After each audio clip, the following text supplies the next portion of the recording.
नमस्कार, स्वागत है आपका डीवी लाइव ब्रेकिंग में। मैं हूं समीर आत्मज मिश्र और मेरे साथ हैं अमलेंदु उपाध्याय। ईडी की कार्रवाई के खिलाफ तृणमूल कांग्रेस सड़कों पर उतर आई है। दिल्ली से लेकर कोलकाता तक हंगामा मचा हुआ है। कोलकाता में कल वह ईडी की छापेमारी हुई, वहां पर आईपैक के दफ्तर में, उसके डायरेक्टर के घर पर, और ममता बनर्जी खुद वहां पर पहुंच गई। और आज गृह मंत्री अमित शाह के घर के बाहर तृणमूल कांग्रेस के नेताओं और सांसदों ने प्रदर्शन किया, वहां धरने पर बैठे। हालांकि वहां से पुलिस उन सबको उठा ले गई, लेकिन इसे लेकर अब एक नई लड़ाई छिड़ गई है जांच एजेंसियों के खिलाफ। और सीधे सीधे यह कहा जा रहा है कि गृह मंत्री अमित शाह के इशारे पर जांच एजेंसियां इस तरीके से चुनावी राज्य में कार्रवाई कर रही हैं, जहां पर वो सबसे बड़ा आरोप यह है कि तृणमूल कांग्रेस पार्टी के तमाम जो गोपनीय दस्तावेज है, उनके चुनाव की रणनीति से संबंधित दस्तावेज है, उनको इकट्ठा करने का काम कर रही है, उनको जब्त करने का काम कर रही है ईडी, यानी एनफोर्समेंट डायरेक्टरेट, प्रवर्तन निदेशालय। तो इसको लेकर जबरदस्त हंगामा बचा हुआ है। इस समय आज सुबह ही गृह मंत्री अमित शाह के घर के बाहर, ये आप जो तस्वीरें देख रहे हैं, ये तृणमूल कांग्रेस के नेताओं सांसदों की तस्वीरें हैं जो गृह मंत्री अमित शाह के बाहर प्रदर्शन कर रहे थे, विरोध जता रहे थे और काफी देर तक धरने पर भी बैठे रहे। बाद में उनको पुलिस ने हिरासत में लिया, उनको वहां से उठा ले गई। इसको देखते हैं और किस तरीके से महुआ मोइत्रा को ले जा रही है पुलिस। कई सांसदों को, महिला सांसद भी उसमें शामिल हैं, उनको किस तरीके से घसीटते हुए पुलिस ने वहां से हटाया है। एक बार देखते हैं इसको फुल स्क्रीन पर कि वहां किस तरह से प्रदर्शनकारी जो तृणमूल कांग्रेस के नेता और सांसद प्रदर्शन कर रहे थे, उनको कैसे घसीटते हुए पुलिस ले गई है।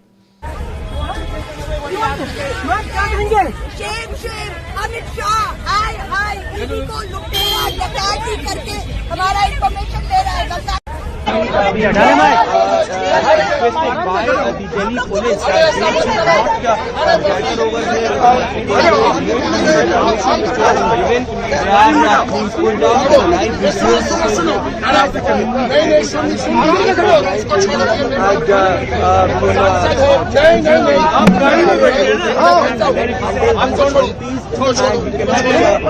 touch them. Confrontation which is happening right over here at the Karnataka Bhavan, where Derek O'Brien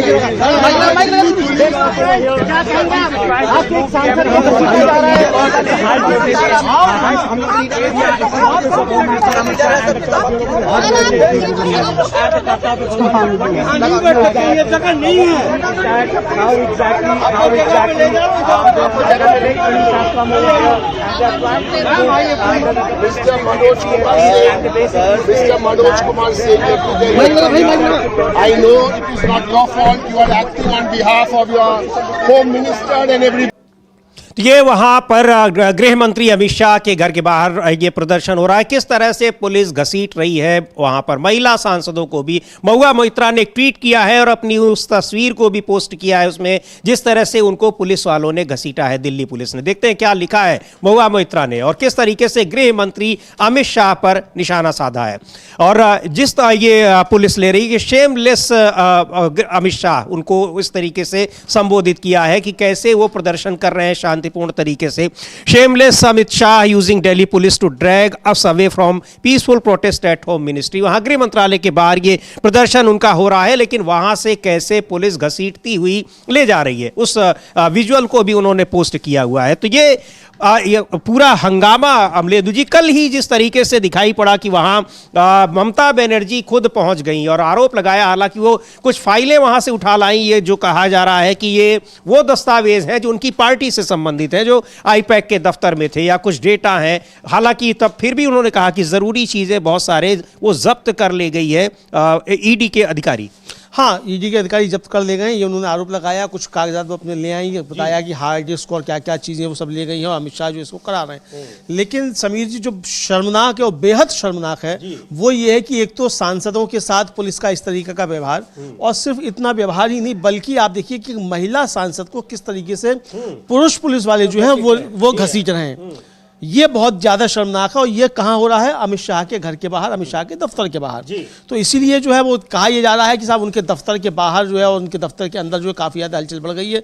चूँकि कल ममता बनर्जी ने जिस तरीके से कहा कि अब क्या अगर हमारी पुलिस भी बीजेपी के दफ्तर पर इस तरह की छापा मारे तो क्या होगा, तो हलचल ये बढ़ गई है कहीं ममता बनर्जी अपनी पुलिस से जो है बीजेपी के दफ्तर पर कोलकाता में छापा ना जलवा दी और वहाँ जो बीजेपी की रणनीति तैयार हो रही है वो फिर हो सकता है कुछ संकट में आ जाए। आप वहाँ जेपी नड्डा ठहरे हुए जिस होटल में, वहाँ छापा ना डाल दे वहाँ की पुलिस। तो ये सारी चीज़ें भी हो रही है। यानी ये एक संघर्ष जो है जिसके अधिकार क्षेत्र में जो है वो करे, इसका मतलब तो यही हो गया। बिल्कुल सीधे सीधे आप टकराव को एक तरीके से आमंत्रण दे रहे हैं कि अगर ईडी इस तरीके की कार्रवाई करेगी, हालांकि ये कहा है कि जांच एजेंसी है वो कार्रवाई कर सकती है, लेकिन जांच एजेंसी क्या कार्रवाई कर रही है, सवाल ये है। वहां पर जहां चुनाव है, विपक्षी दलों के नेताओं के खिलाफ, विपक्षी दलों के नेताओं से जुड़े हुए लोगों के खिलाफ, उनसे जुड़े हुए संस्थानों के खिलाफ, हाँ बिल्कुल, जो से जुड़े हुए लोग हैं उनके खिलाफ क्या काम करें। और महत्वपूर्ण बात समीर जी यहाँ ये भी है कि भाई अगर 5 साल पुराना कोई केस था तो आपको चुनाव के समय ही याद क्यों आती है 5 साल पुराने केस में, 25 साल पुराने केसेस में? 5 साल तक आप क्या कर रहे थे? अगर कोई मनी लॉन्ड्रिंग हो रही थी, कोई हवाला के जरिए पैसा जा रहा था, तो 5 साल तक आप खामोश बैठे रहे। आप देश के साथ गद्दारी कर रहे थे, इसका मतलब 5 साल तक अगर आप खामोश बैठे रही एक संस्था जो है और हवाला के जरिए पैसे का लेन देन होता है, तो ये तो देश के साथ गद्दारी हुई। तो जितने अफसर हैं 5 साल में सबको जो है निलंबित किया जाना चाहिए, उनके मुकदमे कायम हो और उनकी सैलरी से जो है भरपाई की जाए, अगर वास्तव में कोई हवाला का केस हो रहा था इस तरीके का। तो ये इसकी टाइमिंग को लेकर जो बहुत ज्यादा सवाल उठते हैं। जी बिल्कुल, टाइमिंग को लेकर और जिस तरीके से यहाँ टारगेटेड वे में काम होता है विपक्षी नेताओं के खिलाफ, विपक्षी नेताओं से जुड़े लोगों के खिलाफ, इस वजह से ईडी और जो सीबीआई हो, चाहे इनकम टैक्स हो, इस ये जो जांच एजेंसियां हैं, इनके खिलाफ इनकी जो निष्ठा है और इनकी जो कार्यशैली है उस पर सवाल उठते हैं। और ये प्रदर्शन वहां पर हो रहे हैं। कई सांसदों को, तृणमूल कांग्रेस के कई सांसदों को हिरासत में भी लिया गया। उनको वहां पर दिल्ली पुलिस ले आई, थाने ले आई, और संसद मार्ग थाना जो है उसके बाद वहां भी प्रदर्शन जारी रहा। और क्या कह रहे हैं तृणमूल कांग्रेस के सांसद कीर्ति आजाद, उनको सुन लेते हैं। किस तरीके से वहां प्रदर्शन हो रहा था, लेकिन शांतिपूर्ण तरीके से प्रदर्शन करने वालों को जबरन पुलिस वाले वहां घसीट कर ले गए। अभी हम लोगों ने देखी भी, तस्वीरें देखी, सुन लेते हैं कीर्ति आजाद को क्या कह रहे हैं। कर रहे हैं कि जिस प्रकार से ईडी ने गलत ढंग से रेड किया है और अलोकतांत्रिक तरीके से चुनाव जीतने का प्रयास कर रही है, वो बीजेपी नहीं जीत सकती। बीजेपी के पास हिम्मत नहीं है, बीजेपी के पास हिम्मत नहीं है। अलोकतांत्रिक तरीके से प्रयास कर रही है बीजेपी। तो वहाँ ये प्रदर्शन, इस प्रदर्शन की ये तस्वीरें हैं और किस तरीके से पुलिस उनको वहाँ से जबरन उठा कर ले जा रही है। वहाँ धरने पर बैठे थे और ये डेरेक ओब्रायन दिखाई पड़ रहे हैं। कई नेता वहाँ पर हैं, तृणमूल कांग्रेस के सभी सांसद वहाँ दिखाई पड़ रहे हैं। और इसको लेकर पश्चिम बंगाल में भी, कोलकाता में भी प्रदर्शन हो रहे हैं।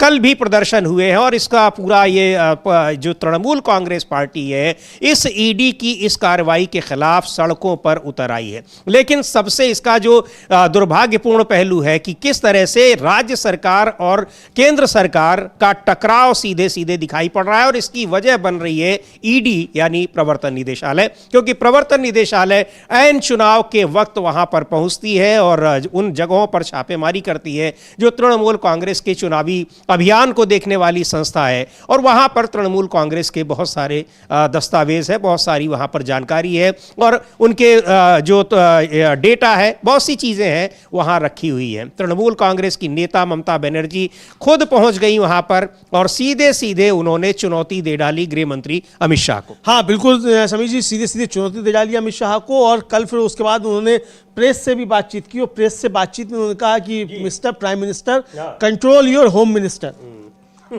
Mister prime minister control your home minister, यानी सीधे सीधे अमित शाह के ऊपर हमला ममता बनर्जी ने बोला।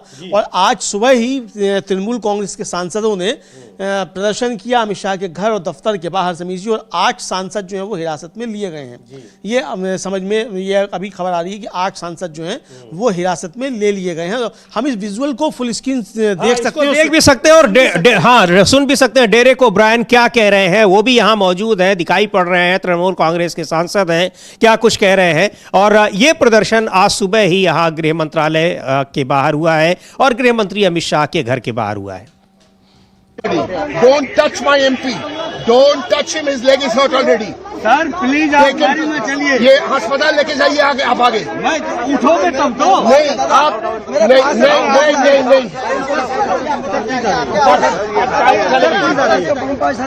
नहीं खोलो। ठीक है सर, हटवा रहा हूँ। पूरा ये लगा दिया सर ये हम लोग कोऑपरेट करेंगे। पूरा लगा दिया गेट पे छोटे आपसे झगड़ा नहीं है। पूरा गेट करने दे सुबह से सर आप चलिए सर, हमको मैं ले चलूँ। स्लोगन खोलो। आप जो है वो लगातार यहाँ टीएमसी के साथ everybody don't touch my MP, don't touch him, his leg is hurt already.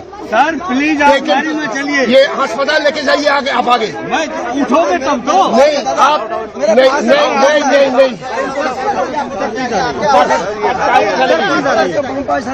नहीं खोलो। ठीक है सर, हटवा रहा हूँ। पूरा ये लगा दिया सर ये हम लोग कोऑपरेट करेंगे। पूरा लगा दिया गेट पे छोटे आपसे झगड़ा नहीं है। पूरा गेट करने दे सुबह से सर आप चलिए सर, हमको मैं ले चलूँ। स्लोगन खोलो।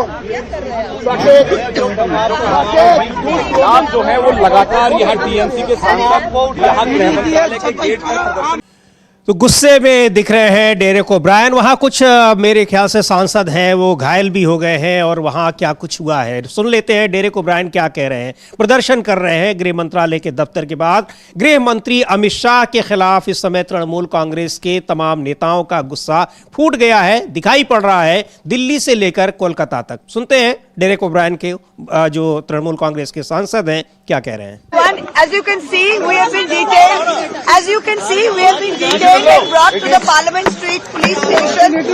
We were protesting very peacefully this morning, a group of us 8 MPs outside the Home Ministry,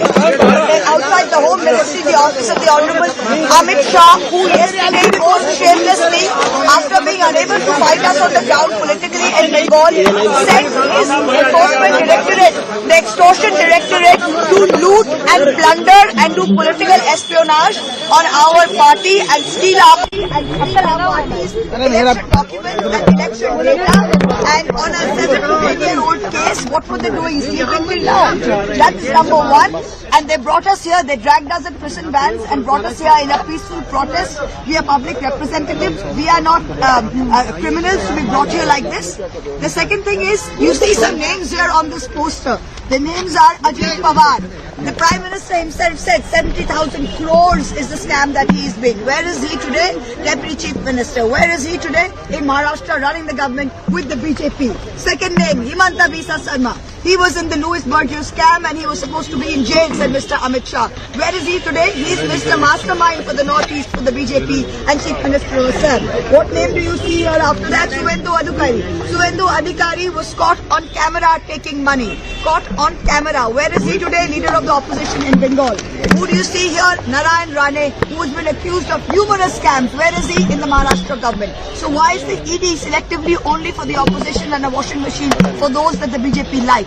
Today at 2 p.m. in the afternoon, our leader, the Tigress Mamata Banerjee, nobody else has the guts. And today, nobody else, no opposition leader had the guts to do what she did yesterday. While the ED's illegal raid was going on, ED went into the premises and she...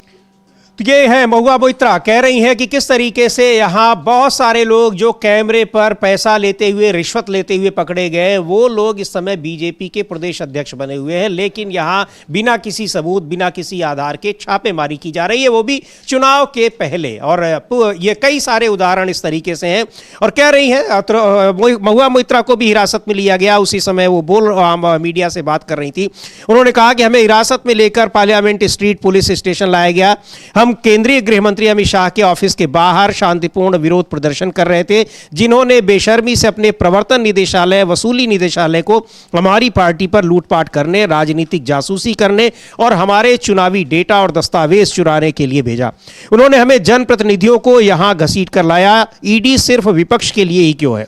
किसी और विपक्षी नेता में वह हिम्मत नहीं है जो दीदी यानी ममता बनर्जी ने कल हमारी पार्टी के दस्तावेज बचाने के लिए किया। बिल्कुल ये सही बात है किस तरीके से वहां जहां छापेमारी हो रही थी वहां पहुंच गई और अपने दस्तावेज वहां से उठाकर ले आई और कहा भी उन्होंने कि जो ईडी के अधिकारी हैं उनके खिलाफ भी कार्रवाई की जाएगी। किस तरीके से वो पार्टी के दस्तावेजों को एक तरीके से लूटने के लिए आए हुए हैं, ये सीधे सीधे उनका ये आरोप था। हाँ बिल्कुल, ये सीधा सीधा आरोप था कि ये पार्टी के दस्तावेज जो है लूटने के लिए आए हुए हैं, ये समझा जा सकता है समीर जी, और ये उनका आरोप साफ तौर पे है ममता बनर्जी का। यही आरोप जो है ये सब लगा रहे हैं, मतलब पूरा विपक्ष जो है वो इसी तरीके के आरोप लगा रहा है। हालांकि विपक्ष में भी दो तरीके के सुर आने लगे हैं।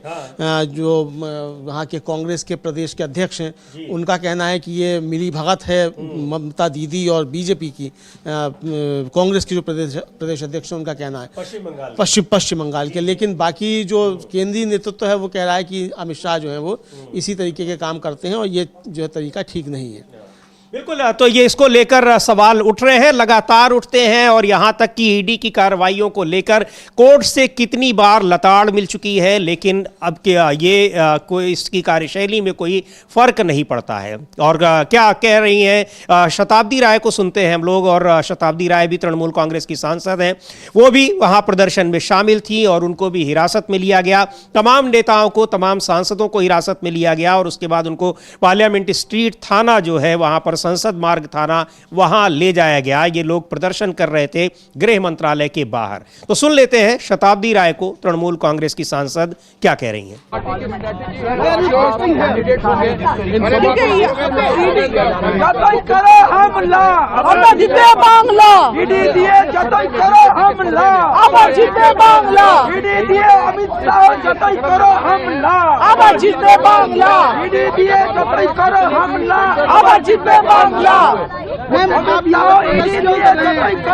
ये अमित शाह जी का ऑफिस है, कल ईडी को भेजे थे। इलेक्शन के टाइम उनको सब याद आ जाते हैं, पहले उनका 10 साल 11 साल कुछ नहीं याद रहते। इलेक्शन के टाइम सब ईडी भेजना, सीबीआई भेजना, उसका याद है। इलेक्शन जीतने के लिए जीतेंगे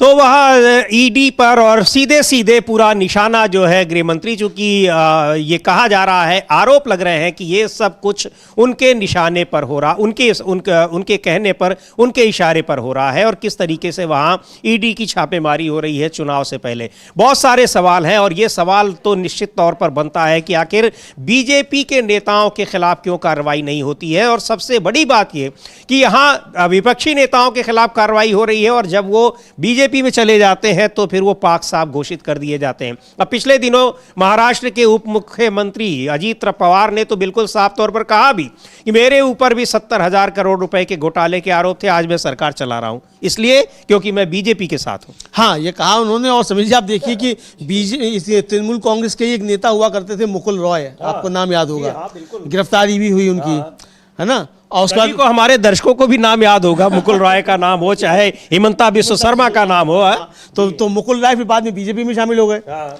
फिर मालूम पड़ा कि वो बीजेपी से तृणमूल कांग्रेस में चले गए।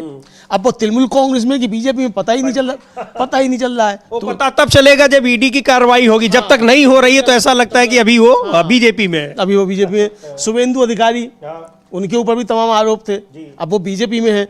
ऐसे तमाम लोग हैं तो जो अब बीजेपी में है लेकिन अच्छे तरीके से सुरक्षित है।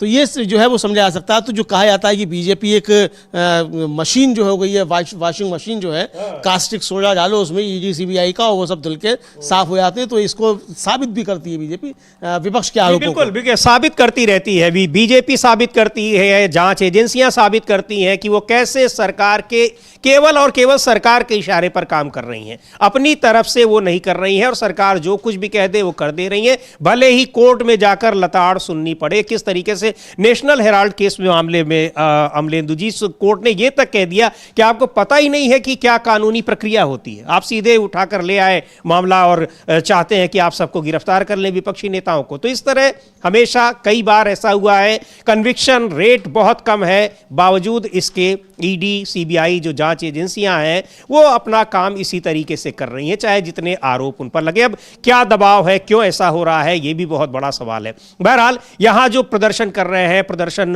जिस तरीके से आज तृणमूल कांग्रेस के नेताओं ने दिल्ली में भी किया है, तो वहां कई सांसदों को हिरासत में लिया गया। उससे पहले बात की मीडिया से कीर्ति आजाद ने, वो भी तृणमूल कांग्रेस के सांसद हैं, क्या कह रहे हैं सुनते एक बार।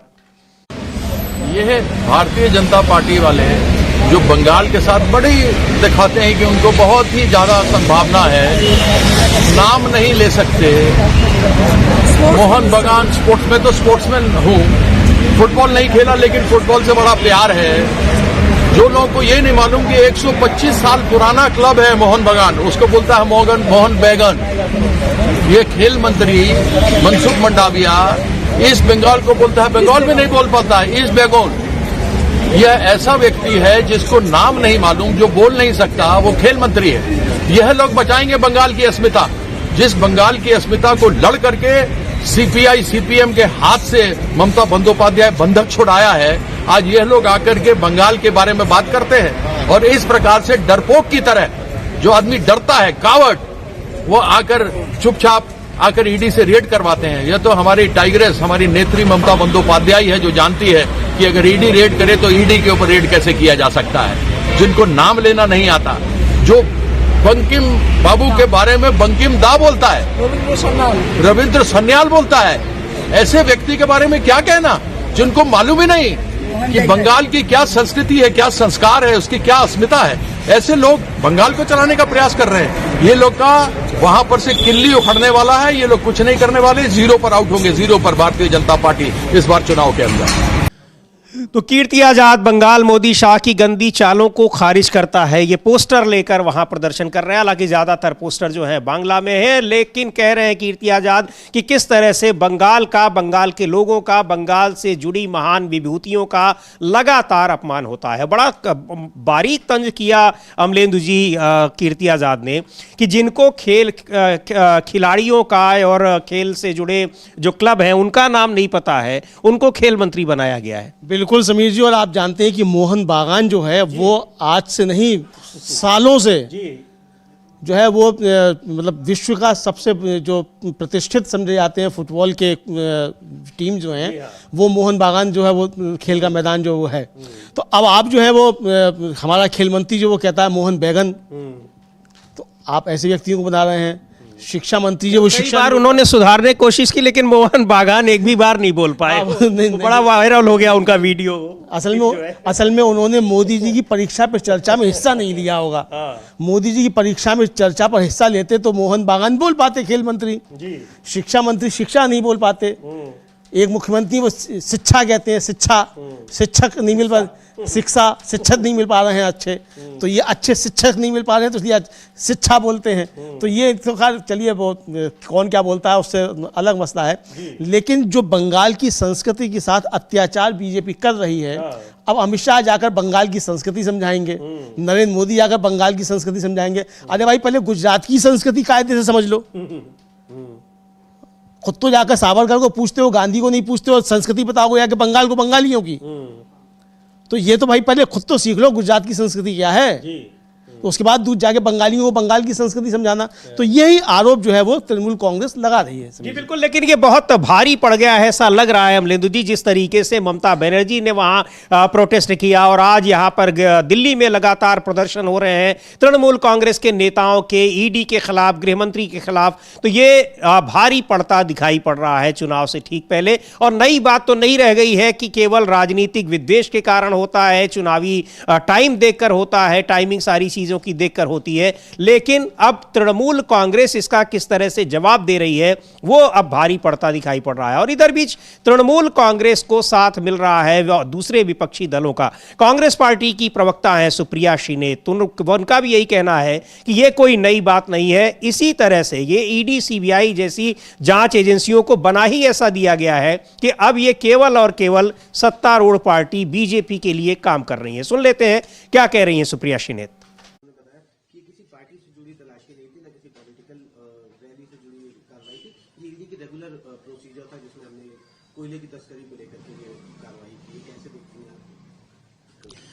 एनफोर्समेंट डायरेक्टरेट बीजेपी का इलेक्शन डिपार्टमेंट है। जहां पर भी चुनाव आता है, बीजेपी का इलेक्शन डिपार्टमेंट वहां पर जाकर विपक्ष को डराने, धमकाने, उनके खिलाफ कार्रवाई करने का काम करता है। ये पहली बार हो रहा है कि पॉलिटिकल कंसल्टेंसी पर भी किया जा रहा है। खैर, मैं इसमें सिर्फ इतना कहना चाहती हूं कि ईडी ने पिछले 11 सालों में बीजेपी का फ्रंटल बनने के अलावा क्या किया है, ईडी के कितने केसेस अपने कंक्लूजन तक पहुंचे, ईडी का कन्विक्शन रेट क्या है, यही उठाकर देख लीजिए। और कितने केसेस जो 2014 के बाद दर्ज हुए वो भारतीय ऑपोजिशन के खिलाफ दर्ज हुए, आपको समझ में आ जाएगा ईडी का रोल क्या है।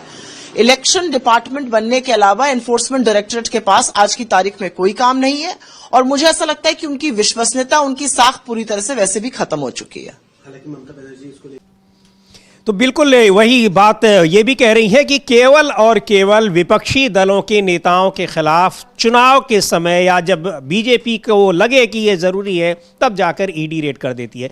जाहिर सी बात है अमलेंदु जी, अगर इसी मामले को देखा जाए तो 2020 का ये मामला है जो आपने बताया भी, और अचानक वहाँ पहुँच रही है रेड करने के लिए। अभी पिछले कई दौरे गृह मंत्री अमित शाह के हुए हैं, उसके बाद अब ये ईडी वहाँ पर पहुँच गई है। चुनावी राज्यों में तुरंत ईडी पहुँच जाती है, वहाँ पर झारखंड में पहुँच गई, बिहार में पहुँचने की ज़रूरत नहीं महसूस हुई, वहाँ पर नहीं पहुँचती है। तो ये सारे सवाल तो खड़े होंगे ही उसकी टाइमिंग को देखकर, और जिस तरीके से उसकी कार्यशैली है। वह जो सवाल उठा रही हैं सुप्रिया श्रीनेत कि कन्विक्शन रेट कितना है, और 2014 के बाद जो भी केस दर्ज हुए हैं वो केवल और केवल विपक्षी नेताओं के खिलाफ, और अगर वो विपक्षी नेता बीजेपी में चला गया तो केस खत्म हो जाता है। बिल्कुल केस खत्म हो जाता है समीर जी, और केस खत्म ही नहीं हो जाता है, क्लीन चिट मिल जाती है। कभी कभी तो फाइलें ही गायब हो जाती हैं। छगन भुजबल की फाइल मिली ही नहीं, कहाँ चली गई, या सीबीआई फिर वापस ही ले लेती। जब लगता है कि अब ये कहीं नहीं जाएंगे तो फिर वापस ले लेते। जब मालूम पड़ जाता कहीं नहीं जाएंगे तो वापस ले जाते हैं, वरना फाइलें गायब हो जाती हैं या फिर क्लीन चिट मिल जाती है। इधर ऑल इंडिया तृणमूल कांग्रेस ने समीर जी थोड़ी देर पहले एक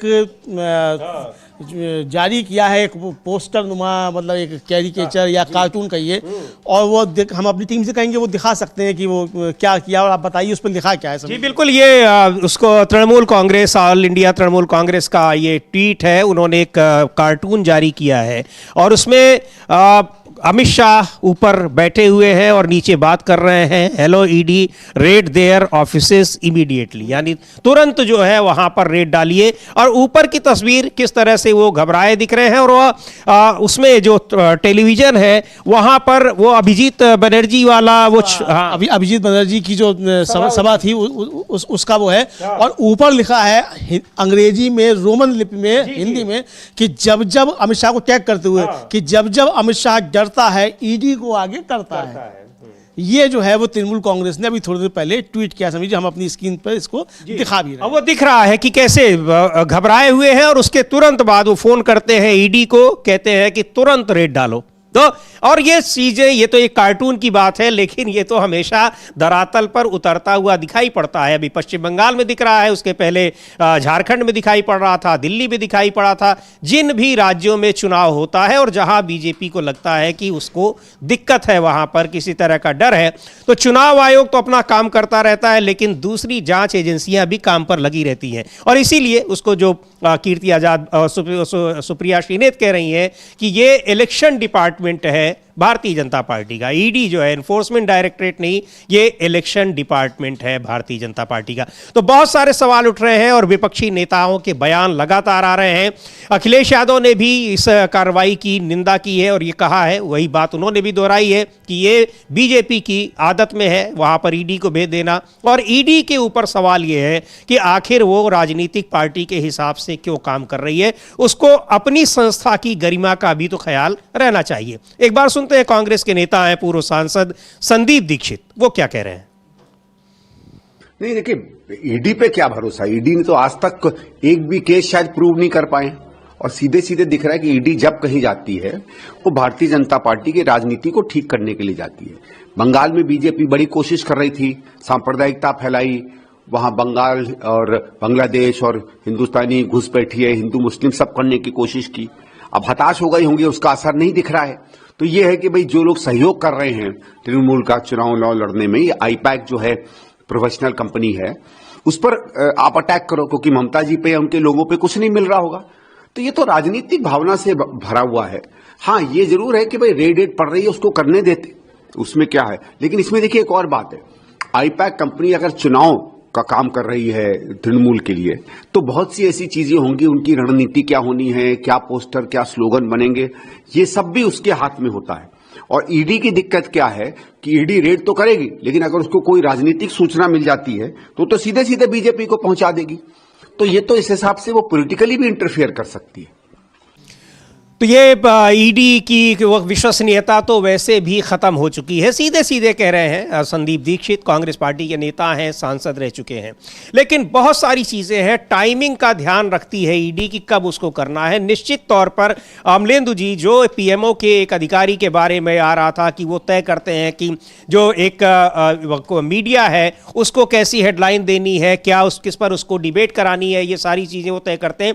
ऐसा लगता है कि ईडी का भी पूरा कार्यक्रम जो है वो बीजेपी के नेता ही तय करते हैं। विपक्ष की जो कहना है वो यही दिखा रहा है और ईडी की जो कार्यशैली है वो भी यही दिखा रही है। ये तमाम चीज़ों से ध्यान भी भटकाना है, चुनाव तो है ही, बहुत सारे मुद्दों से ध्यान भी भटकाना है, क्योंकि अब कल से लेकर आज तक अब इसी की चर्चा हो रही है। प्रदर्शन हो रहा है, जाहिर सी बात है प्रदर्शन होंगे ही, और वहाँ चाहे कोलकाता में हो रहा हो चाहे दिल्ली में हो रहा हो। लेकिन ईडी ने कल जो छापेमारी की थी बड़ी महत्वपूर्ण तारीख थी। हम लोगों ने कल की ब्रेकिंग में भी इस बात की चर्चा की थी कि कल से ही जो मनरेगा से को ख़त्म किया गया और मनरेगा से महात्मा गांधी का नाम ख़त्म किया गया, उसके खिलाफ कांग्रेस पार्टी ने अपना 25 फरवरी तक चलने वाले एक आंदोलन की शुरुआत की।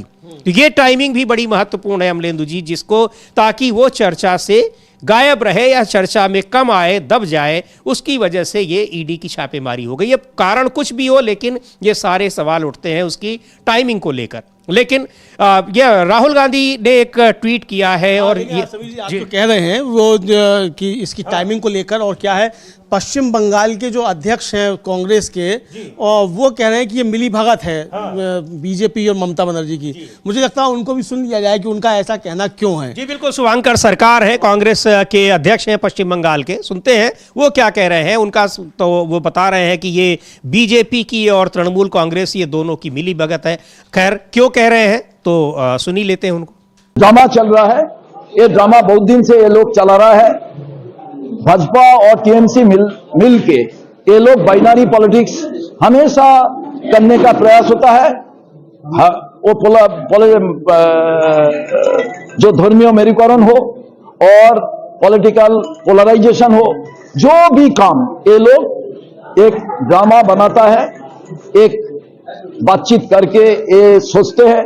आज देखिए ईडी चला गया और ईडी का सामने फाइल लेके सीएम ने निकाल के आ गया, तो ईडी क्यों नहीं रुके? प्राइम मिनिस्टर का सामान रुका था, इसलिए एक आईएएस ऑफिसर का क्या तकलीफ में उनको संभाल करना पड़ा। सबको पता था चुनाव का समय। आज मैं पूछना चाहता हूं, ये क्या ईडी डरा के, भाजपा ने ऐसा डायरेक्शन दिया, ईडी डरा के ऐसा काम कर रहे हैं? जैसा नरोदा में, सरोदा में टीएमसी से भाजपा में लोग ज्वाइन किया था, ऐसा माफिक आईपैक को क्या ज्वाइन कराना चाहता है? ना आईपैक को रुकना चाहता है। और सीएम क्यों पहुंचा है? बहुत जगह ईडी रेड होता है, सीएम क्यों उधर तो पहुंचता नहीं है? पुलिस कमिश्नर को लेके इधर क्यों पहुंच गया है? ये मैं पूछना चाहता हूं। ये ऑल आर बाइनरी पॉलिटिक्स सारा दिन से आपका चैनल में दिखाएगा भाजपा और टीएमसी का बात। ये आज चुनाव का नजर घुमाने के लिए देश का जनता सोचेगा, बंगाल का जनता सोचेगा, ये दो ही पार्टी है और दूसरी पार्टी नहीं है। बट ये गलत है, ये जो तरीका से ये पोलराइजेशन करना चाहता है उसका मैं विरोध करना चाहता हूँ। ईडी एक टाइम में उसका घर में गया था, एक टाइम में मुख्यमंत्री ममता बनर्जी आया है, क्या बोलेंगे? वही तो मैं बोला, जो उन्होंने क्यों किया है?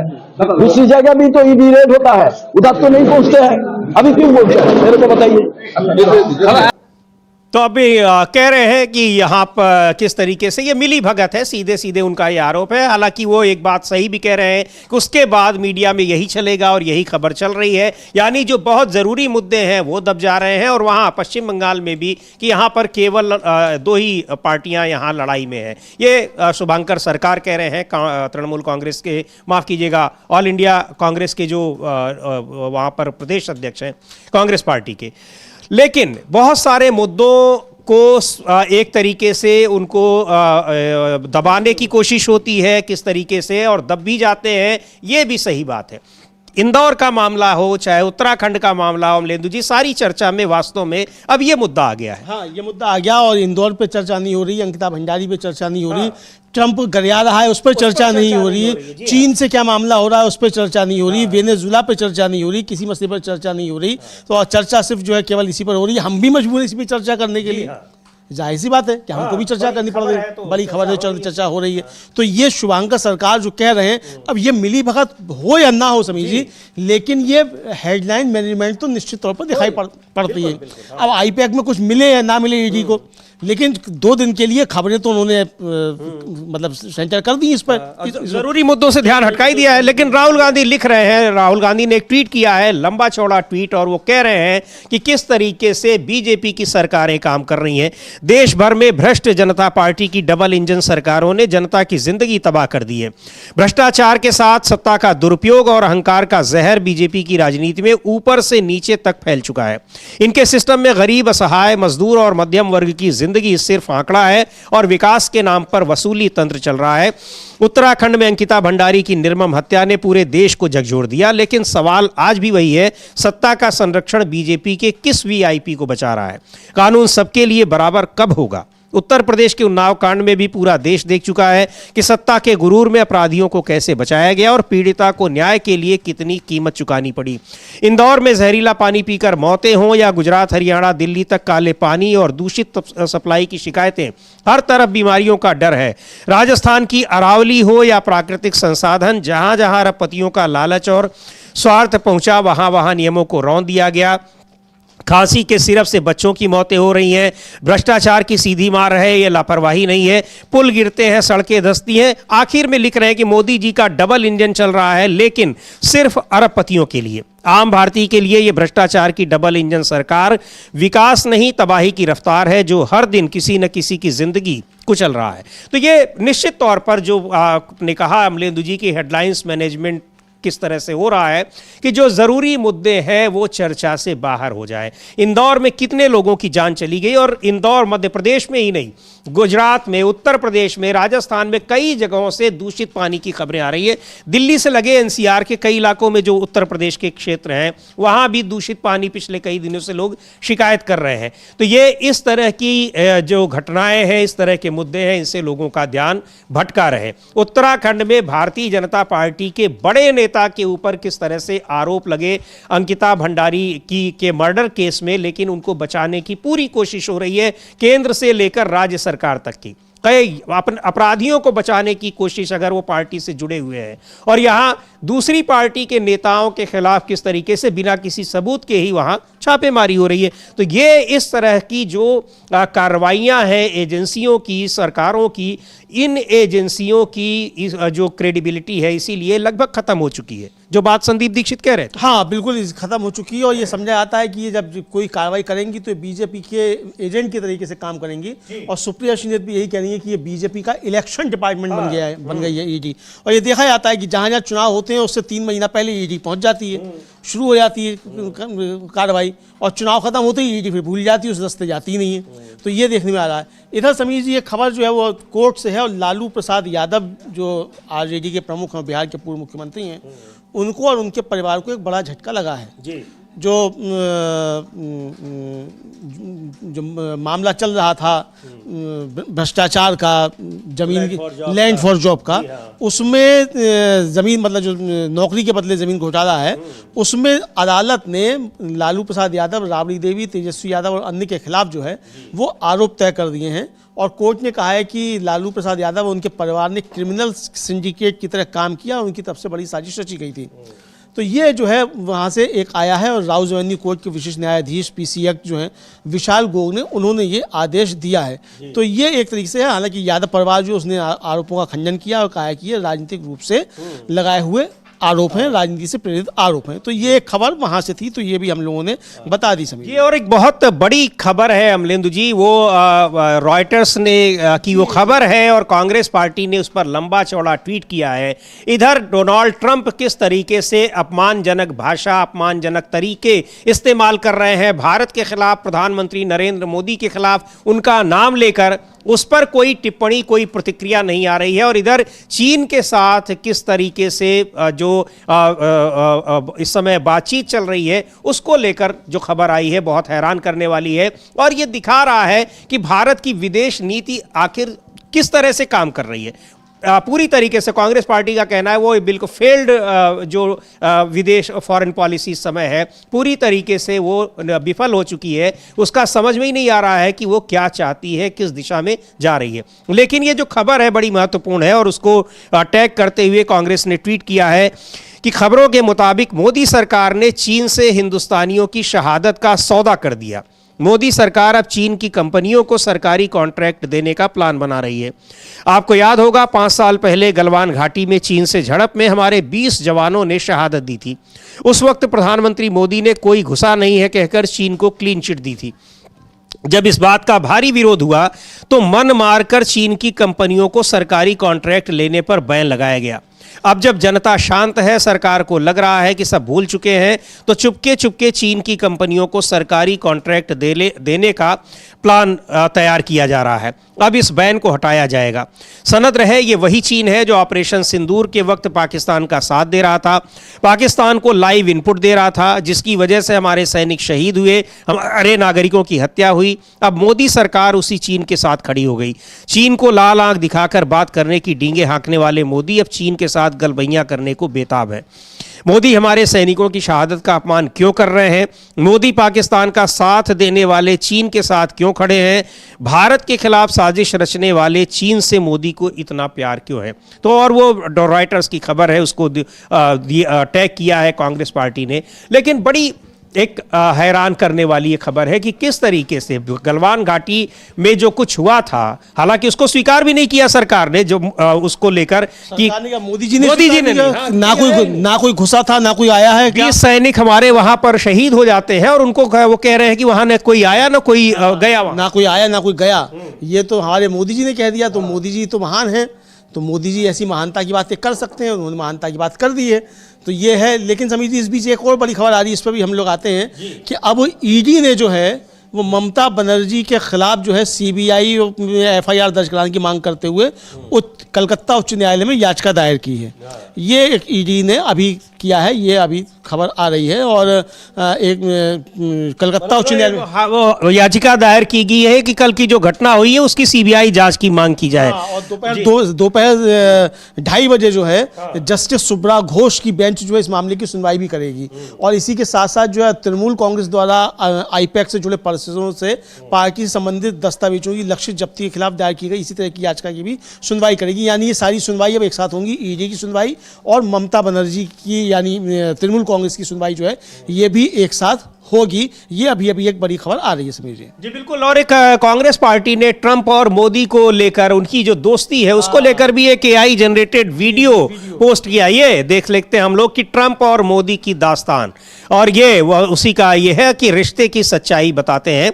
और इसमें किस तरीके से उनके और डोनाल्ड ट्रंप इस समय क्या कर रहे हैं। हाँ, अब 500% टैरिफ लगाने वाला बिल लाने जा रहे हैं, उन्होंने अपनी सहमति दे दी है। और इधर बीच वो डोनाल्ड ट्रंप प्रधानमंत्री मोदी के लिए कह रहे हैं कि वो मेरे पास आते हैं और इजाजत मांगते हैं कि सर क्या मैं आपसे मिल सकता हूं? हाँ, क्या मैं आपसे मिल सकता हूं। और ये एक एआई जनरेटेड वीडियो है समीर जी, और वो हम अपनी टीम से कहेंगे कि वो वीडियो भी दिखा सकते हैं कि उस वीडियो में कहा क्या गया है। एआई जनरेटेड वीडियो है हालांकि ये। बिल्कुल, देखते हैं उस वीडियो को जो ये दिखाई पड़ रहा है, ये ट्वीट, इसमें जो वीडियो लगा है ट्रंप और मोदी की दास्तान। आज आपको ट्रंप और मोदी के रिश्ते की सच्चाई बताते हैं। ट्रंप अमेरिका के राष्ट्रपति बने। वो दुनिया के नेताओं को पूछ रहे थे, लेकिन मोदी को भाव नहीं दे रहे थे। मोदी को बेचैनी हुई और फोन उठाकर मोदी ने ट्रंप से कहा, sir may I see you please. Trump को लगा कोई सामने से मिलना चाह रहा है, गुहार लगा रहा है, तो ट्रंप ने हां कह दिया। मोदी झोला उठाकर अमेरिका पहुंच गए, लेकिन ट्रंप ने कहा, यह तो बिन बुलाए आ गए, इसलिए दरवाजे पर अपने एक छोटे कर्मचारी को भेजकर मोदी को अंदर बुलाया। यह तो शुरुआत थी। फिर ट्रंप ने ऑपरेशन सिंदूर के दौरान मोदी को फोन करके सीज फायर करवा दिया, खुद ही ट्वीट कर दिया, बार बार सीज फायर की बात दोहराकर भारत का अपमान किया। मोदी चुप रहे। ट्रंप ने भारत पर 50% टैरिफ लगा दिया। मोदी चुप रहे। फिर ट्रंप ने मोदी को फोन लगाकर कहा, रूस से तेल खरीदना बंद कर दो। नरेंद्र मोदी ने बात मान ली और अब ट्रंप ने कह दिया, नरेंद्र मोदी मुझे खुश करने के लिए काम करते हैं। नरेंद्र मोदी भारत की छवि को दुनिया में खराब कर रहे हैं। शर्मानी चाहिए। तो ये है, वो बता रहे हैं किस तरह के संबंध है और बाद में कि शर्मानी चाहिए और जिस तरीके से। लेकिन बहुत एक गंभीर मुद्दा है अमलेंदु जी की कोई प्रतिक्रिया ही नहीं आ रही है। यही झूठ बोल रहे हैं ट्रंप, सही बोल रहे हैं, क्या कह रहे हैं, क्या मजबूरी है आपकी, क्या करने वहां आप चले गए थे कि आप उससे इजाजत मांग रहे हैं? हाँ बिल्कुल, इजाजत मांग रहे हैं। और मे आई कम इन सर? हाँ बताइए। मतलब स्कूल बच्चे टीचर से कहते हैं कि मे आई कम इन सर, तो मे आई कम इन प्लीज, क्या मैं आ सकता हूं सर? मतलब मैं आपके चरण वंदना कर सकता हूं सर? अब अगर ट्रंप इतना बोल रहा है समीर जी, तो इसका तो प्रतिवाद प्रधानमंत्री की तरफ से आना चाहिए। और आपकी अपनी कोई सम्मान हो या नहीं हो, लेकिन भारत के प्रधानमंत्री का बहुत सम्मान है। और अगर भारत के प्रधानमंत्री के लिए, चाहे वो ट्रंप हो चाहे कोई भी, अगर इस तरीके की गलत बयानी कर रहा है तो उसका जवाब निश्चित तौर पर आना चाहिए। मोदी जी खुद बोले, वरना फिर पीएमओ से इसका स्पष्टीकरण दिलवाएं कि ट्रंप झूठ बोल रहा है। विपक्ष की भी यही मांग है। ये विपक्ष की यही मांग है, लेकिन यहाँ पर उससे ध्यान भटकाना है उन सारी चीज़ों से और जांच एजेंसियों का सहारा लेना है, जो विपक्ष के नेता तमाम कह रहे हैं। किस तरह से कोलकाता में कल रेड होती है ईडी की, और अब मामला बिल्कुल चला गया है कोलकाता हाई कोर्ट में। वहाँ पर ममता बनर्जी की भूमिका की जांच को सीबीआई जांच से कराने की मांग की है ईडी ने, और ईडी के खिलाफ कार्रवाई करने की मांग की है ममता बनर्जी ने। लेकिन जांच एजेंसियां हो चाहे चुनाव आयोग हो, इनकी क्रेडिबिलिटी इस समय बहुत ज़्यादा नीचे गिर गई है। और चुनाव आयोग के ऊपर भी लगातार ये आरोप लग ही रहे हैं कि वो बीजेपी के लिए काम कर रहा है, और बीजेपी में भी अब तो ये कहा जा रहा है कि वो बीजेपी में भी चुनिंदा लोगों के लिए काम कर रहा है। बहरहाल बड़ी खबरें लगातार आ रही हैं। चुनाव आयोग किस तरीके से जो बीजेपी के लिए काम कर रहा है, ये आरोप लगते हैं। उसके प्रमाण के तौर पर गौरव गोगोई ने एक बड़ा आरोप लगाया है, और उन्होंने कहा है कि हां, बीजेपी के नेता वोट कटवाने की बात करते हैं और उधर वोट कट जाते हैं। सुनते हैं क्या कह रहे हैं गौरव गोगोई। आने वाले दिनों में असम में भी विधानसभा चुनाव होने हैं। कुछ ही दिन हमारे जो न्यूज़पेपर्स हैं, अखबार हैं, उसमें खबर छपी कि बीजेपी के एक जूम कॉल मीटिंग में, जिसमें स्वयं बीजेपी के स्टेट प्रेसिडेंट हैं, जो एक लोकसभा मेंबर ऑफ पार्लियामेंट भी हैं, और वो जब बातें कर रहे हैं अलग अलग उनके दल के सदस्यों के साथ, तो साफ साफ वो कह रहे हैं कि वोटर लिस्ट से वे लोग जो बीजेपी को वोट नहीं करते, उनका नाम काट देना चाहिए। कितनी बड़ी बात कि एक लोकसभा एमपी, एक दल का अध्यक्ष अपने दल के बीएलओ को ये संदेश दे रहा है कि आप असम के लोगों का जो लोकतांत्रिक अधिकार है वोट देने का, उस अधिकार को छीन लो। किस कारण से, किस जुर्म से? और ये कौन होते हैं वोटर लिस्ट से हटाने वाले? सिर्फ कि वे लोग भाजपा को नहीं चाहते, भाजपा की सरकार नहीं चाहते, इसके कारण भाजपा इस स्तर तक गिराएगी। तो ये तो मुझे लगता है कि इनका पूरा एक क्रिमिनल कॉन्स्पिरेसी है। वोट देने का अधिकार एक संवैधानिक अधिकार है। अगर कोई दल के बीच में ये षड्यंत्र हो रहा है कि संवैधानिक अधिकार लोगों का छीना जाए, तो मुझे लगता है इस पे जांच होनी चाहिए। और मैं तो हैरान हूं कि आज तक केंद्र निर्वाचन आयोग चुप है। जो केंद्र निर्वाचन आयोग विरोधी दल के नेताओं से एफिडेविट मांगता है, आज केंद्र निर्वाचन आयोग चुप क्यों? भाजपा के अध्यक्ष ने तो अपने बातों को नकारा नहीं। केंद्र निर्वाचन आयोग आज अखबारों का ये जो खबर छपी है, उसका संज्ञान लेते हुए तो खुद इन्वेस्टिगेशन करनी चाहिए, इंक्वायरी करनी चाहिए। पार्टी का सिंबल स्टेट में इनको थोड़ा देर के लिए ध्यान में रखना चाहिए। लेकिन केंद्र निर्वाचन आयोग चुप क्यों है? चुप केंद्र निर्वाचन आयोग क्या भाजपा का कठपुतली है, या केंद्र निर्वाचन आयोग क्या देश के जनादेश के संरक्षण के लिए? तो इसीलिए हम अपना एफआईआर दर्ज कर रहे हैं। और ये अगर बाद में केंद्र निर्वाचन आयोग इस पर कोई कार्रवाई नहीं करती, पुलिस इस पे कोई कार्रवाई नहीं करती, तो यहाँ पे साबित हो जाएगा कि केंद्रीय निर्वाचन आयोग निष्पक्ष नहीं। तो ये किस तरीके से ये, और ये तो कई जगहों से शिकायतें इस तरह की आई हैं अमलेंदु जी कि यहाँ बीजेपी के नेता जो है वो कहते हैं कि जो हमें वोट नहीं दे रहा है उनके वोट कट जाएंगे, और SIR जो हो रहा है उसमें वो दिखाई भी पड़ रहा है। हाँ, वो दिखाई भी पड़ रहा है। यहाँ तो साफ साफ कह रहे हैं गौरव गोगोई की अखबारों में खबर छपी और जिसमें कहा गया था कि बीजेपी की एक जूम कॉल मीटिंग में जिसमें खुद बीजेपी के प्रदेश अध्यक्ष भी शामिल थे, वे कह रहे थे कि जो लोग बीजेपी को वोट नहीं देते उनका नाम वोटर लिस्ट से हटा दिए जाना चाहिए। वे कौन होते हैं लोगों को वोटर लिस्ट से हटाने वाले? वोट देने का अधिकार एक संवैधानिक अधिकार है। केंद्रीय चुनाव आयोग चुप है, हम इस पर FIR दर्ज करवा रहे हैं। लेकिन FIR तो आप दर्ज करवा रहे हैं, गिरफ्तारी कौन करेगा, मुकदमा कौन चलाएगा? उनको तो प्रूफ कर दिया गया है, सारी चीजों से बिल्कुल बुलेट प्रूफ बना दिया गया, उनको भी बुलेट प्रूफ बना दिया गया। और अगर कार्रवाई करनी भी है, पुलिस को कार्रवाई करनी, तो पुलिस किसकी है? बीजेपी की पुलिस है। तो कार्रवाई कौन करेगा? FIR से क्या होगा? क्या कराते रहिए FIR। तो लेकिन जब तय कर चुकी है, एक संवैधानिक संस्था ही तय कर चुकी है इस लोकतंत्र को जमींदोज कर देना है, बुलडोजर चला ही देना है इस लोकतंत्र के ऊपर, तो फिर उनको रोकने वाला कौन है? जो रोकने वाली संस्थाएं हैं वो खामोश हैं। भाई, जिनके ऊपर जिम्मेदारी है कि लोकतंत्र की उनको रक्षा करनी है, लोकतंत्र सुचारू रूप से चले और स्वतंत्र, निष्पक्ष और पारदर्शी चुनाव हो, तो वही संस्थाएं जो है जब लोकतंत्र पे बुलडोजर चलाने पे आमादा हैं तो उसको रोकेगा कौन? ये वही कह रहे हैं कि अगर इस पर कार्रवाई नहीं करता है चुनाव आयोग, जो आरोप लगा रहे हैं, तो साफ हो जाएगा कि चुनाव आयोग निष्पक्ष नहीं है। लेकिन चुनाव आयोग के ऊपर इन सारे आरोपों का कोई फर्क पड़ता ही नहीं है, वो तो इनका संज्ञान ही नहीं लेता है, वो तो अपनी ही बात करता रहता है। और विपक्ष चाहे जितने आरोप लगाए, विपक्ष के आरोप, विपक्ष की शिकायतें, इसका उसके लिए कोई महत्व नहीं है, वो लगातार देखने में आया है। और यहां तक कि उसके लिए तो सुप्रीम कोर्ट भी कुछ नहीं है। सुप्रीम कोर्ट में भी जाकर जिस तरीके से ये कहा गया कि यहाँ पर आपके अधिकार नहीं है SIR कराने का, नियम बदलने का, वहाँ एफिडेविट देकर बता रहे हैं कि हमारे पास सारे अधिकार हैं, क्योंकि ये न्यू चुनाव आयोग है। यानी अलग से शायद संविधान में कोई व्यवस्था कर दी गई है कि पहले वाला चुनाव आयोग अलग था, अब ये दूसरा बन गया है जिसमें वो कुछ भी कर सकता है। हाँ, कुछ भी कर सकता, कर ही रहे और सुप्रीम कोर्ट देख रहा है होते हुए सब कुछ। भाई, सुप्रीम कोर्ट की तरफ से अभी तक कोई रोक तो लगी नहीं है। फैसला कब आएगा कब नहीं आएगा वो अलग की बात है। भाई, कम से कम ये तो होना चाहिए था कि इस प्रक्रिया पर तुरंत रोक लगाई जाती कि पहले इसको रोक लगाई जाती, पहले आपका जो संवैधानिक अधिकार क्षेत्र है पहले वो तय हो जाए कि आपको ये करने का अधिकार है कि नहीं है। आप उसे करने दे रहे हैं। मान लीजिए कल को सुप्रीम कोर्ट ये आदेश दे दे कि चुनाव आयोग को ये सब करने का अधिकार नहीं है, तो बिहार में जो चुनाव हो चुका है इस SIR की वोटर लिस्ट पे, फिर बिहार के चुनाव का क्या किया जाएगा? क्या रद्द कर दिया जाएगा?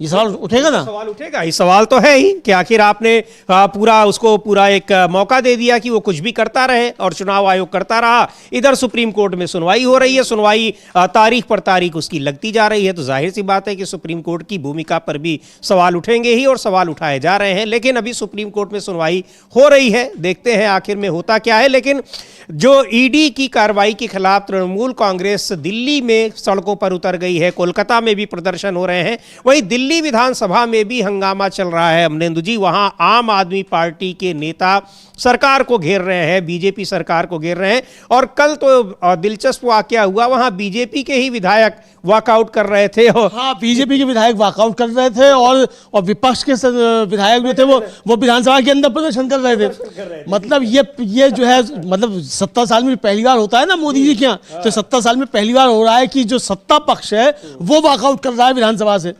तो 70 सालों में बड़े कीर्तिमान बन रहे हैं, तो एक कीर्तिमान ये भी बनाया है बीजेपी ने 70 सालों में पहली बार कि सत्ता पक्ष जो है वो वॉकआउट कर रहा है। लेकिन आज जो है आम आदमी पार्टी के विधायकों ने दिल्ली सरकार के खिलाफ विधानसभा में विरोध प्रदर्शन किया है। और आपके विधायक संजीव झा, उन्होंने कहा है कि दिल्ली में कई मुद्दे हैं, कानून व्यवस्था, दूषित पानी, यमुना प्रदूषण और इन समस्याओं से बचने के लिए बीजेपी ने एक फर्जी वीडियो बनाया है और उसमें गुरु साहब का नाम घसीटा है ताकि असली मुद्दों पर चर्चा ना हो सके। तो ये इसको लेकर जो है वो आम आदमी पार्टी के विधायक जो वो भी प्रदर्शन कर रहे हैं और बीजेपी के विधायक भी प्रदर्शन कर रहे हैं आम आदमी पार्टी के खिलाफ। तो हम सुनते हैं संजीव झा क्या कह रहे हैं। आम आदमी पार्टी के विधायक हैं और संजीव झा को सुनेंगे, या ये प्रदर्शन वहां पर हो रहा है और क्या कह रहे हैं वो भी सुनते हैं।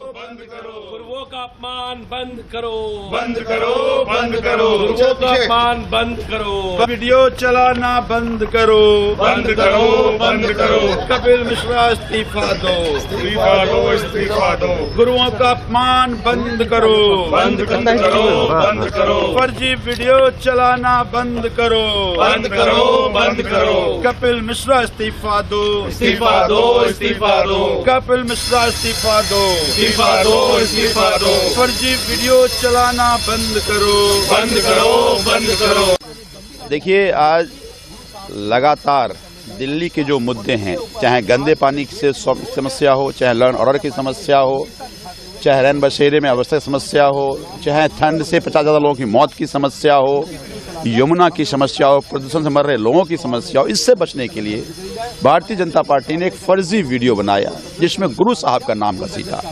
ताकि मुद्दे पर चर्चा न हो पाए। फिर खुद हाउस एडजॉर्न कराया। एक कपिल मिश्रा जी ने ट्वीट किया, गलत ट्रांसक्रिप्ट लिखा, हम उसकी सस्ता कैंसिल करने की मांग कर रहे हैं, रद्द करने की मांग कर रहे हैं। और जिन जिन विधायकों ने झूठ फैलाया है उन पे 6 महीने का सस्पेंशन हो, उसकी हम मांग कर रहे हैं। तो कपिल मिश्रा दिल्ली सरकार में मंत्री हैं, पहले भी मंत्री रहे, वो आम आदमी पार्टी में भी मंत्री रहे। उनके एक वीडियो को लेकर हंगामा मचा हुआ है। लेकिन कपिल मिश्रा वो शख्स हैं जिन्होंने दिल्ली विधानसभा के भीतर प्रधानमंत्री नरेंद्र मोदी के ऊपर बहुत सारे आरोप लगाए थे। अमलेंदु जी, बहुत सारे आरोप लगाए थे और एक सीडी भी वहां जमा की थी प्रधानमंत्री मोदी के खिलाफ।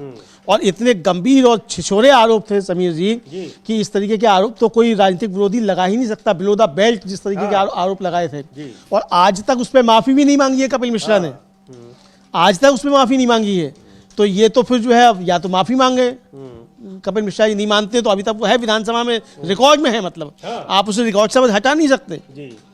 तो ये जो दाखिल किया था इसी को लेकर तो उन्होंने ही एक जो है ये आरोप है संजीव झा का कि उन्होंने ही एक फर्जी वीडियो जो है गलत ट्रांसक्रिप्शन के साथ पोस्ट किया और उसकी वजह से बवाल जो मचा हुआ है। तो इसके खिलाफ आम आदमी पार्टी के विधायकों ने आज दिल्ली में विधानसभा के बाहर प्रदर्शन किया। जी बिल्कुल, तो हाँ, दिल्ली विधानसभा के भवन के बाहर प्रदर्शन किया और इधर संसद परिसर के आसपास यानी जो गृह मंत्रालय पर तृणमूल कांग्रेस के नेताओं का प्रदर्शन चल रहा है। और इस बीच बीजेपी की प्रतिक्रिया भी आई है और कहा है कि ममता बनर्जी ने ईडी को, इन्फोर्समेंट डायरेक्टरेट के अधिकारियों को काम नहीं करने दिया और उन्होंने असंवैधानिक काम किया है। लेकिन ममता बनर्जी भी पूछ रही हैं कि आखिर ईडी काम कौन सा कर रही थी। पहले तो ये साबित हो जाए कि वो काम क्या करने आई थी, जो उसके दायित्व हैं उसको निभा रही है, जांच कर रही है, या विपक्षी पार्टियों के दस्तावेज इकट्ठा करने आई है जिसको ले जाकर वो बाद में बीजेपी को दे दे। हाँ बिल्कुल, ये बीजेपी को बाद में दे दे, ये आरोप है उनका। और ये इसका ये समझा जा सकता है कि जो आरोप है उनके वो आरोप क्या हैं। और इस बीच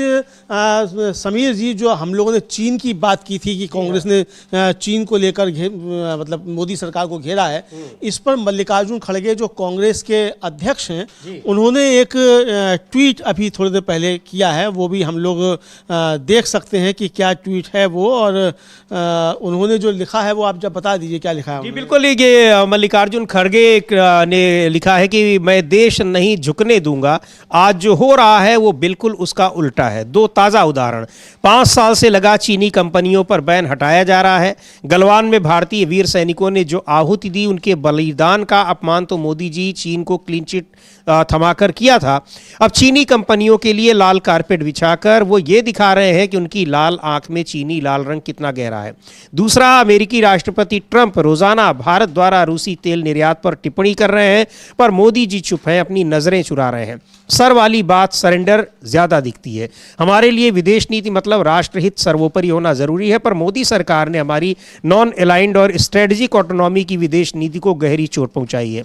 मोदी सरकार की विदेश नीति एक वाइल्ड पेंडुलम की तरह कभी इधर कभी उधर झूलती है और इसका नुकसान भारत की जनता को हो रहा है, नुकसान हो रहा है। और इससे भी ज्यादा जो देश की संप्रभुता पर आघात हो रहा है, वो सबसे गंभीर बात है कि यहाँ डोनाल्ड ट्रंप सीधे सीधे ये कह रहे हैं कि भारत की नीतियां, खास तौर से उसकी विदेश नीति, रक्षा नीति, वो अमेरिका तय कर रहा है। उनकी बातों से हमेशा यही लग रहा है। बिल्कुल बिल्कुल, यही उनकी बातों से लग रहा है। और ये कांग्रेस आरोप भी लगा रही है। कल भी कांग्रेस ने इसको लेकर ट्वीट किया था और कहा था कि भाई क्या हमारी विदेश नीति अमेरिका तय करेगा, डोनाल्ड ट्रंप तय करेंगे। और लग यही रहा है कि हमारी विदेश नीति वही तय कर रहे हैं। चूंकि जिस तरीके से पोलैंड के विदेश मंत्री ने एस जयशंकर के सामने कहा कि साहब वो भारत ने रूस से तेल खरीदना बंद कर दिया है, ये अच्छी बात है ये करके कांग्रेस ने वो वीडियो जारी किया था, कल हमने उसको दिखाया। जयशंकर उसका प्रतिवाद नहीं कर पाए, प्रतिवाद उसका नहीं किया, अभी तक उस पर कोई स्पष्टीकरण भी किसी तरीके का नहीं आया, बल्कि जो एक रिलायंस इंडस्ट्रीज है उसकी तरफ से आया है कि साहब हम रूस से तेल नहीं खरीद रहे हैं। तो ये यानी जो ट्रंप कह रहे हैं और जो पोलैंड के विदेश मंत्री कह रहे हैं उस पर मोहर लगती हुई एक तरीके से दिखाई पड़ रही है। तो ये जो विपक्ष के आरोप है, खासतौर से कांग्रेस के आरोप हैं कि भारत की विदेश नीति अब डोनाल्ड ट्रंप तय कर रहे हैं, क्या मोदी सरकार इसको सच साबित कर रही है, यह बड़ा सवाल है। जी बिल्कुल। तो यहाँ विदेश से लेकर घरेलू मोर्चों पर घिरी हुई सरकार और कई राज्यों में जो बीजेपी शासित राज्य है तमाम मुद्दों पर घिरी हुई है, और उधर ईडी की छापेमारी हो रही है पश्चिम बंगाल में, लेकिन तृणमूल कांग्रेस सड़कों पर उतर आई है ईडी की इस कार्रवाई के खिलाफ। तो इधर सड़कों पर उतर आई है और उधर मामला हाई कोर्ट में भी पहुंच गया है। क्या कुछ होता है, रहेगी इस पर हमारी नजर। इस कार्यक्रम को अब यहीं समाप्त करते हैं। मुझे और अमलेंदु उपाध्याय को दीजिए अनुमति। नमस्कार।